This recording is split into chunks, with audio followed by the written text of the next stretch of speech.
Hello everyone, it's Nick here, and let's go to Alpha Centauri. What's all that about? Well, if you're a watcher of this channel, you'll know it's mainly about retro gaming, and we have a bit of fun with the occasional video log like this, and these video logs might be about retro gaming or stuff in retro in general, but I've also got an interest in Formula 1. There was a log I did about McLaren a little while ago, and occasionally I go off on a tangent about space, because that's kind of my passion, space and space travel. About a year or so ago we did some Q&As and some space questions come up in that, so this is loosely based around that really. Now, sorry to get all serious to you, well it isn't really that serious. Earth, the human race lives on one planet. Everyone you ever heard of, everyone you ever knew, anything good or bad that happened, all just happened on one planet. A small dot in an ever-expanding universe. If the Earth was to be hit by an asteroid, that'd be the end of the human race straight away. So what I'm saying is, while we're on one planet, we're extremely vulnerable. Space travel is picking up a little bit, so eventually we'll be on other planets as well in our solar system, and maybe a few moons and Jupiter and Saturn. So if the Earth does get hit by an asteroid, at least there might be a small cluster of us, but that could be hundreds and hundreds of years away. At the moment they say the planet Earth is overpopulated. I think there's about 7.1 or 7.4 billion of us roundabout. But in terms of the future, that amount of human beings in the galaxy is absolutely minuscule. If we do manage to get off world, eventually there's going to be absolutely trillions of us. So in terms of man development, we're quite near the beginning. If you're watching this about 2 million years in the future, then hello. I'd imagine it's some sort of classroom thing, and I can only guess you must be short of source material. But hello anyway. I do it with the right hand this time, that's actually on the screen. So what has the human race got to do really going forward?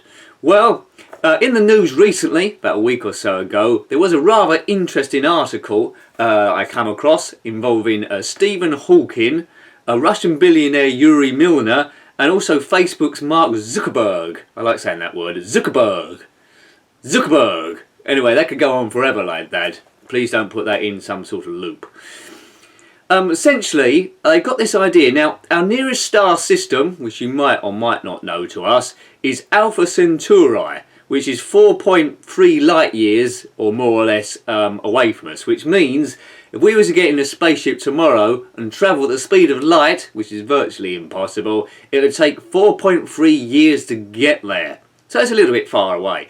Alpha Centauri consists of three main stars: Alpha Centauri A, Alpha Centauri B, and Proxima Centauri, which is like a smaller dwarf star.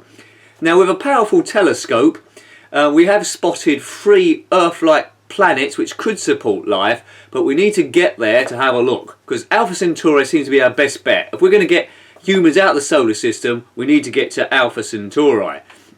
Based on current technology, if we was to go there though, it would take 30,000 years to reach it. That's a bit too long. I mean, Mars takes about 2.5 years in current technology. This takes 30,000 years. So we need a bit of development to speed that up, but there is a project underway, which I'm going to come to, so we can get there quicker, at least send a probe there quicker, to see if these planets, these Earth-like planets, are worth bothering about in the first place.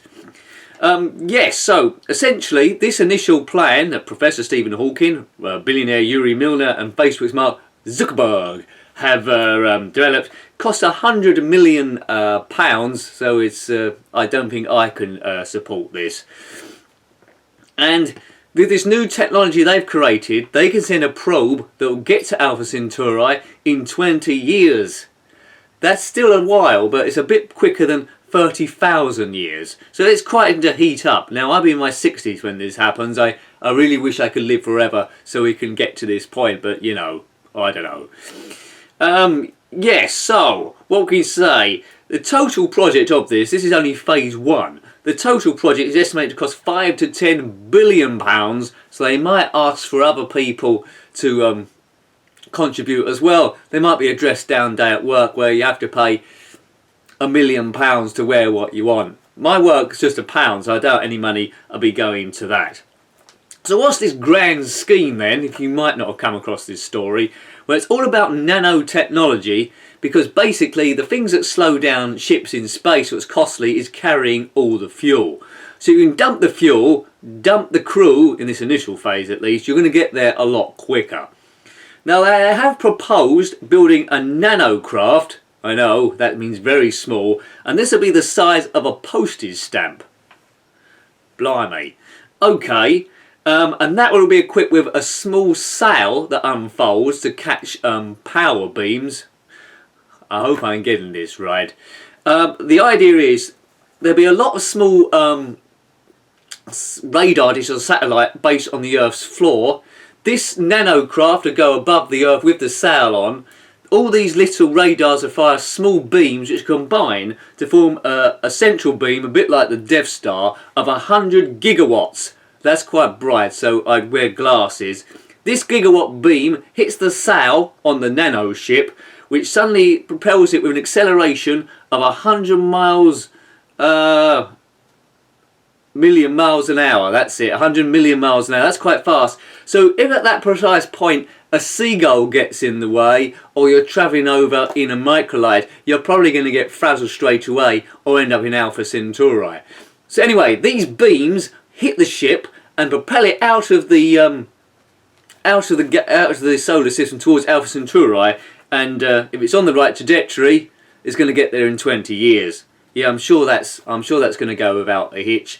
And then the probe scans these planets, feeds the information back to us, and we look at it and say, oh yeah, we could live there, or someone else might be living there, and then we can't, or at least communicate. Interesting as this may be, I think our best chance would come from the light produced from the gigawatt beam.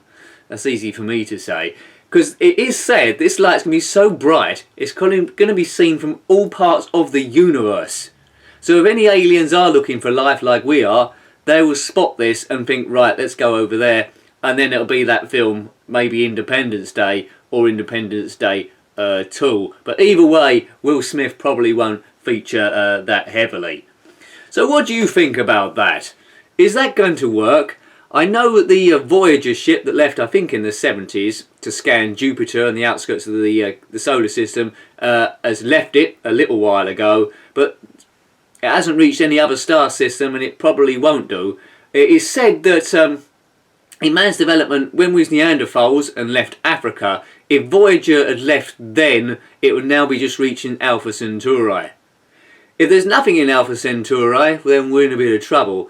But I can't help thinking sometimes this whole planet Earth solar system thing is a huge setup. Now there's a conspiracy theory for you. Now, for man to survive, the moon had to be there at just the right distance. Well, there it is there. And to give us a point to test spaceships and go and land on the moon, that's fine. And just a little bit away, there's Mars, just at this right sort of distance for us to go and visit that as well. And then there's loads of moons around Jupiter and Saturn. Has this been built on purpose? Seems to be working out quite well. But it might just be that the universe is absolutely huge, trillions and trillions and trillions of light years, so just by chance there's bound to be one system where humans or some intelligent life can flourish just by some random chance. So do you think there's going to be anything in Alpha Centauri? Have you already been? Let me know below. But that's an exciting thing. I don't know when this is set to launch, but I'll be watching this story quite shortly. Alpha Centauri, 4.3 light years away. But who knows, they might be sending a probe our way, so we might meet in the middle. Anyway, I hope that's of interest to you. Thanks for watching as always. I love hearing your comments about space and everything in general. And until next time, take care and goodbye. Goodbye.